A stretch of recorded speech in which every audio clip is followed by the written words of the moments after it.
All right, Tats, what's your topic? Well, before I get into my topic, I have a question for you three. Hmm. You like nostalgia? Yeah. No, you do. Well, I I respect openly admit nostalgia is a powerful thing. Yeah, nostalgia is a very potent force, but I tend to like to take my glasses off, crush them, and look at it logically. Now you're the edgelord. Edgelord. I like to look at a game and say like I'm not Take off my nostalgic, no. glasses and crush them. I like nostalgia, but I don't like it when nostalgia blinds me to the truth of what something has become. When nostalgia is nostalgia for nostalgia's sake, it kind of gets a little stale. Well, I picked up a game that some people I think were afraid it was going to go that way, and some people may say that it did. And I'll get to my conclusion in a little bit. Yooka-Laylee. This was done by ex-Rare employees, the people who did Banjo-Kazooie, Donkey Kong Country Things, Conker's Bad Fur Day.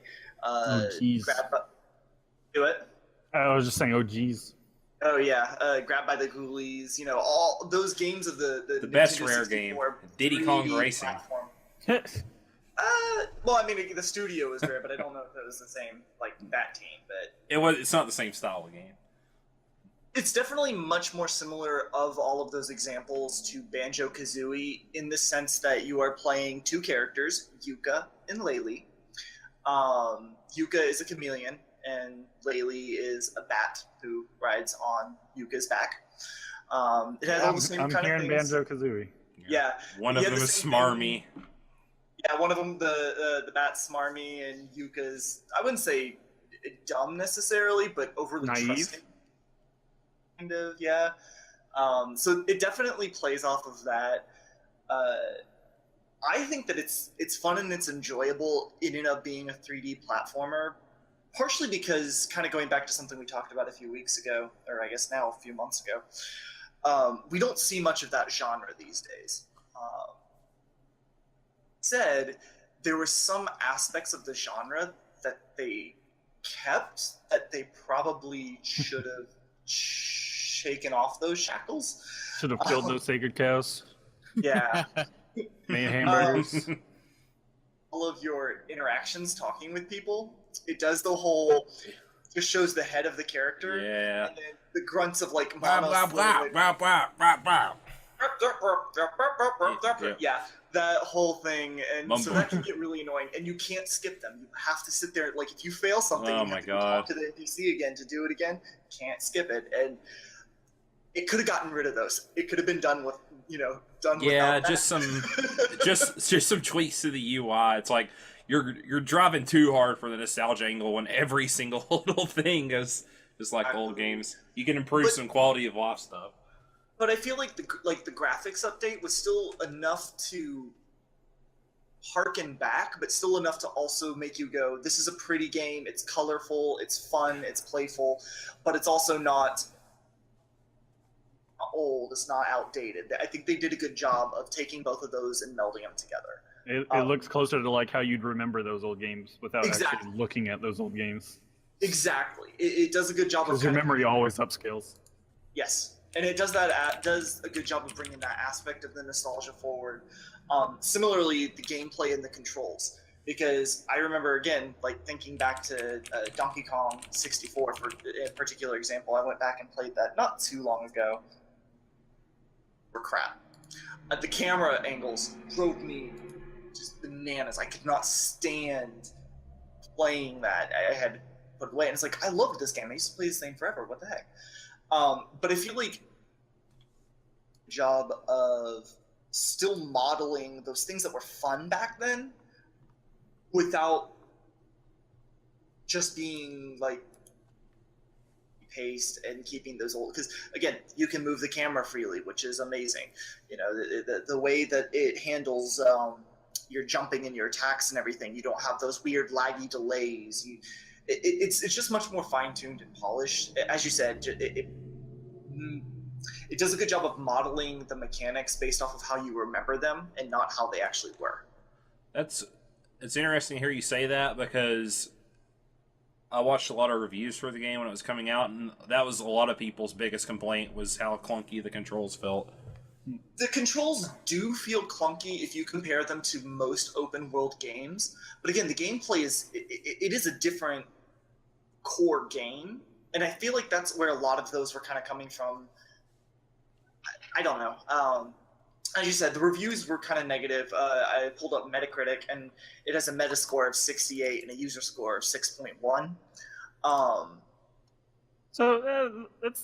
That should be a decent game. Yeah, it probably relies on nostalgia a bit to carry it a bit further. It does. But I also don't think that was. I don't think you pick up Yooka-Laylee without that knowledge, because they're not at all in any way, shape, or form hiding that.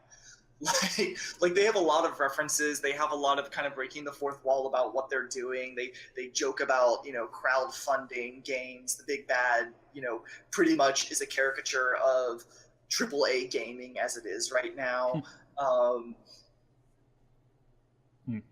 So it's I can see that being pretty hit or miss with people. Yeah, exactly. And that's exactly what it is. If you didn't know anything about all of that kind of stuff and you walked into it, it's definitely much more negative. If you walk into it with just wearing, your nostalgia glasses, it's going to be, amazing tens everywhere, but it's also not deserving of that. I think it is a very good middle-of-the-road game in that sense. It does a good job of harkening back to the nostalgia, but sometimes it does too much of nostalgia. But sometimes it does better where it builds on it. So I don't know. I'm enjoying it right now. I think that it's a fun little game. If you enjoyed those other games when you were younger, I'd say pick it up and at least give it a try. As I said, it's a 6.8 or 68 for a Metascore, which for me isn't that bad necessarily. But again, we also know that I tend to like games that most people don't. So I don't know. Yeah.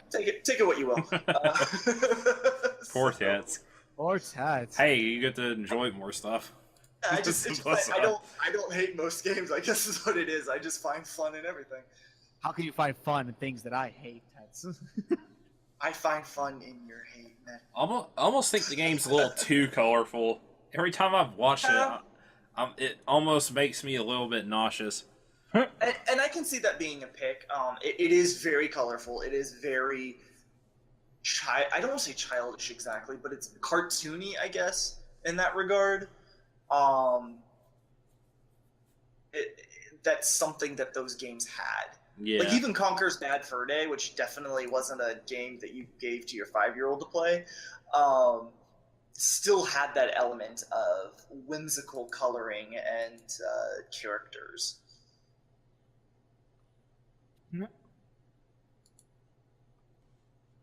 I haven't played those kind of games in a long time. I remember growing up with playing Gex. Oh, Gex! Gex was Gex was awesome. That's like I haven't played games like that in years. You ain't. All I gotta say is you ain't much of a platformer. You ain't played 3D platformers, so you played Bubsy 3D. No, you'll be picking up that new one day one, right? Yeah, day one. Hey, out. If we want to talk about nostalgia-driven stuff that was a success, I can change my topic to Sonic Mania all day and tell you about how amazing that game is. No, don't spoil anything for me on that. Hard pass. Hard pass. That's okay. That's okay. Hey, that game's freaking great. Yeah, I've heard a lot of good things about it. Yeah, I've heard a lot of great things too. But, anyways,